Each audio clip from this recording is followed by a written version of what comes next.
Hey guys, welcome back to Bela's kitchen corner. दोस्तों, आज की ये रेसिपी उन लोगों के लिए है जिनको पिज़्ज़ा खाना तो बहुत पसंद है, लेकिन उसके कैलोरीज के बारे में सोचकर उसको अक्सर खाने से हिचकिचाते हैं, क्योंकि पिज़्ज़ा बेस अक्सर प्योरली मैदे से बनाया जाता है और वो हेल्थ के लिए बिल्कुल भी अच्छा नहीं होता है। तो चलिए, आज मैं आपकी इस प्रॉब्लम का सोल्यूशन लेकर आ गई हूँ, क्योंकि आज मैं आपके लिए बनाऊंगी एक ऐसा पिज़्ज़ा जिसके बेस में हम बिल्कुल भी मैदे का या फिर किसी भी आटे का इस्तेमाल नहीं करेंगे। ये एकदम ग्लूटेन फ्री और गिल्ट फ्री पिज़्ज़ा है जिसको कि आप आराम से एंजॉय कर सकते हैं, और ये हेल्दी होने के साथ साथ काफी टेस्टी भी है। तो आपकी हेल्थ और टेस्ट दोनों के साथ बिल्कुल कोई कॉम्प्रोमाइज नहीं होगा, ये मेरा प्रॉमिस है। तो चलिए, इससे पहले कि अमेजिंग पिज़्ज़ा की रेसिपी मैं आप सभी के साथ शेयर करूं, अगर आप मेरे चैनल पर नए हैं या फिर अभी तक आपने मेरे चैनल को सब्सक्राइब नहीं किया है तो जल्दी से मेरे चैनल को सब्सक्राइब कर लें और साथ लगे बेल आइकन को प्रेस करना बिल्कुल भी ना भूलें, ताकि मेरे लेटेस्ट वीडियोस के अपडेट्स आपको सबसे पहले और इमीडिएटली मिल जाए। और अगर मेरी रेसिपीज, मेरे वीडियोस आपको पसंद आते हैं तो इन्हें अपनी फैमिली और फ्रेंड्स के साथ शेयर करना बिल्कुल ना भूलें। So without much ado, let's get started and make this no flour pizza. तो सबसे पहले हम पिज़्ज़ा बेस बनाएंगे, और पिज़्ज़ा बेस बनाने के लिए मैंने यहाँ पे ले लिया है एक बड़ा फूल गोभी। जी हाँ, हम इस फूल गोभी से ही पिज़्ज़ा का बेस बनाकर तैयार करेंगे।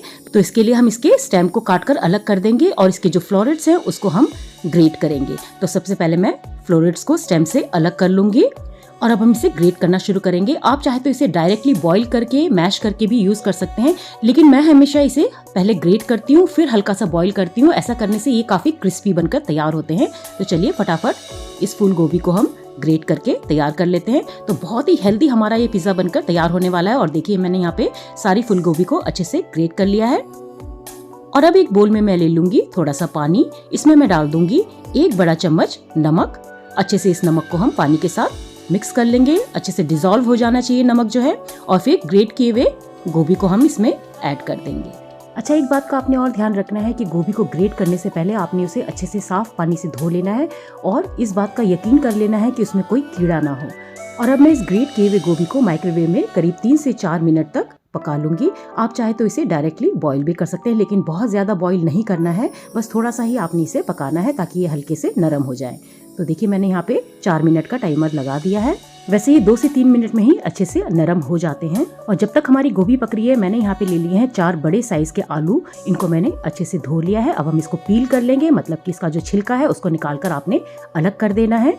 तो गोभी और आलू से ही आज हम ये पिज़्ज़ा क्रस्ट बनाकर तैयार करने वाले हैं, और यकीन मानिए बहुत ही बढ़िया हमारा ये पिज़्ज़ा बेस बनकर तैयार होगा, एकदम क्रिस्पी और बहुत ही टेस्टी। इसको भी हम अच्छे से ग्रेट कर लेंगे। एकदम बारीक छल्ले आपने इसके बनाकर तैयार कर लेने हैं। अच्छा, अगर आप चाहे तो ग्रेट करने की बजाय आप आलू को बॉईल करके और मैश करके भी उसका इस्तेमाल कर सकते हैं, लेकिन मैं इसे ग्रेट करके ही बनाती हूँ क्योंकि इससे ये काफ़ी क्रिस्पी बनकर तैयार होते हैं। तो देखिए, मैंने आलू को अच्छे से ग्रेट कर लिया है और इसे भी हम थोड़ी देर के लिए पानी में डुबो कर रखेंगे। तो मैंने यहाँ पे एक बोल में ले लिया है थोड़ा सा पानी। इसमें मैं डाल दूंगी 1 छोटा चम्मच नमक। अच्छे से इसको डिसॉल्व कर लेंगे, अच्छे से इसको घुल जाने देंगे पानी के साथ, और फिर ग्रेट किए हुए आलू को हम इसमें ऐड कर देंगे। ऐसा करने से क्या होगा कि आलू का कलर चेंज नहीं होगा। अच्छा, अगर आप चाहे तो इस आलू को भी हल्का सा बॉईल कर सकते हैं, लेकिन उसकी ज़रूरत वैसे नहीं पड़ती है क्योंकि आलू को हमने ग्रेट किया है तो ये काफ़ी जल्दी पक जाते हैं।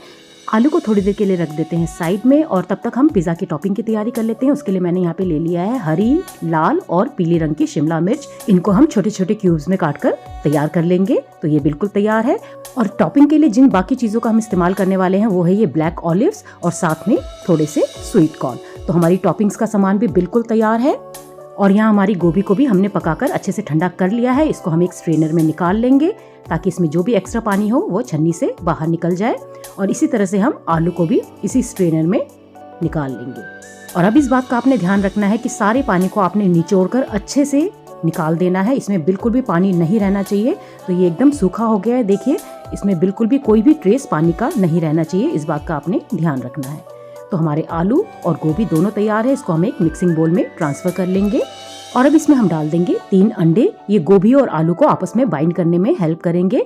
और इसके बाद अब हम इसमें सीजनिंग्स डालेंगे। तो सबसे पहले हम डालेंगे 1 छोटा चम्मच नमक, साथ में हम डालेंगे 1 बड़ा चम्मच रेड चिली फ्लेक्स यानी कि कुटी हुई लाल मिर्ची, 1 छोटा चम्मच ऑरिगेनो, 1 छोटा चम्मच काली मिर्च पाउडर यानी कि ब्लैक पेपर पाउडर, साथ में हम डालेंगे 1 छोटा चम्मच गार्लिक पाउडर। अब सारे इंग्रेडिएंट्स को हम आपस में अच्छे से मिक्स कर लेंगे। बहुत ही अच्छे से आपने मिला लेना है। आप चाहे तो अंडे को फेंट कर फिर इसमें ऐड कर सकते हैं, लेकिन वैसे उसकी ज़रूरत नहीं पड़ती है।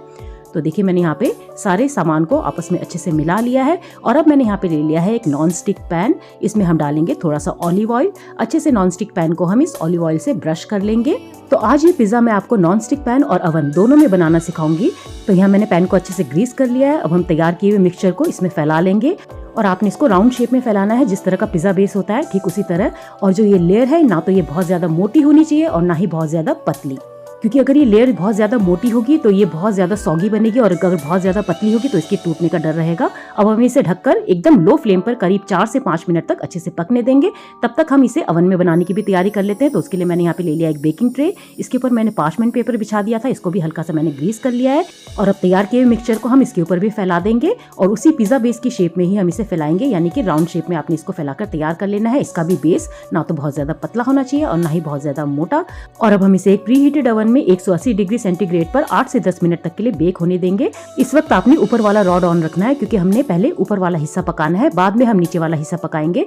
और तब तक देखिए ये हमारा जो तवे वाला पिज्जा है वो ऑलमोस्ट तैयार हो गया है। एक साइड इसका जो नीचे वाला साइड है वो पक गया है। तो हम एक प्लेट लेंगे, उसको तवे के ऊपर रखेंगे और उसको फ्लिप कर देंगे, उल्टा कर देंगे और फिर बहुत ही सावधानी से बहुत ही आराम से वापस इस पिज्जा बेस को हम तवे में डाल देंगे। तो देखिए नीचे वाला जो क्रस्ट है कितना बढ़िया बनकर तैयार हुआ है, एकदम गोल्डन और बहुत ही क्रिस्पी ये बनकर तैयार हुआ है। और अब दूसरी साइड को भी हमने इसी तरह से गोल्डन और क्रिस्पी होने तक पकाकर तैयार करना है। लेकिन उससे पहले हम ऊपर वाली साइड में लगा देंगे पिज्जा सॉस। अच्छे से इसको स्प्रेड कर देंगे हम पूरे बेस के ऊपर और फिर इसके ऊपर हम डालेंगे मोज़रेला चीज। और चीज में भी ग्लूटेन बिल्कुल भी नहीं होता है, कार्ब भी बहुत ही मिनिमम होता है और ये एकदम प्रोटीन से भरपूर होता है। तो देखिए एक थिक लेयर आपने मोज़रेला चीज की इसके ऊपर डाल देनी है। उसके बाद हम इसके ऊपर डालेंगे स्वीट कॉर्न। मैं तो ये वेज पिज्जा बना रही हूँ, लेकिन अगर आपको नॉन वेज पसंद है तो आप इसमें सलामी या फिर सॉसेजेस का भी इस्तेमाल कर सकते हैं। अब कटे हुए शिमला मिर्च को भी हम इसके ऊपर अच्छे से अरेंज कर देंगे। तो यहाँ पे मैंने हरी, पीली और लाल शिमला मिर्च सबको अच्छे से इसके ऊपर लगा दिया है, अरेंज कर दिया है। और आखिरी में हम इसके ऊपर डालेंगे ब्लैक ऑलिव्स। तो देखिए बन रहा है ना एकदम हेल्दी पिज्जा और यकीन मानिए खाने में भी बहुत ही टेस्टी होता है। तो आपकी हेल्थ और टेस्ट दोनों के साथ बिल्कुल कोई कॉम्प्रोमाइज नहीं होगा। तो देखिए मैंने यहाँ पे सारे टॉपिंग्स इसके ऊपर डाल दिए हैं और अब हम इसे दोबारा से ढककर करीब 4 से 5 मिनट तक और पकने देंगे, या फिर आपने इसको तब तक पकाना है जब तक कि जो नीचे का क्रस्ट है वो भी एकदम क्रिस्पी और गोल्डन ना हो जाए।